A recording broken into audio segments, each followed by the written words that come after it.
રાધનપુર શહેરમાં એક petrol pump નજીવી બાબતે થયેલી હિંસક મારામારીની ઘટના સામે આવી છે। વાહન ધીમું હંકારવા જેવી સામાન્ય બાબતે ઉશ્કેરાયેલા કેટલાક કિસ્સાઓએ અન્ય વ્યક્તિ પર લાકડીઓ વડે હુમલો કરતા સમગ્ર પંથકમાં ચકચાર મચી ગઈ છે।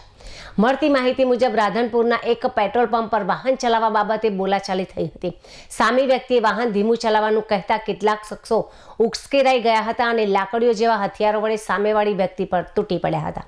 આ હુમલાના ભોગ બનનાર વ્યક્તિને ગંભીર ઇજાઓ પહોંચતા તેમને તાત્કાલિક હોસ્પિટલ ખાતે એક સારવાર અર્થે ખસેડવામાં આવ્યા છે।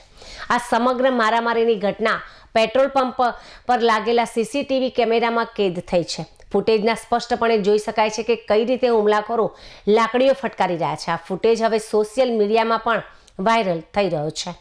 ઘટનાની જાણ થતાં જ રાધનપુર પોલીસ કાફલો ઘટના સ્થળે અને હોસ્પિટલ પહોંચ્યો હતો।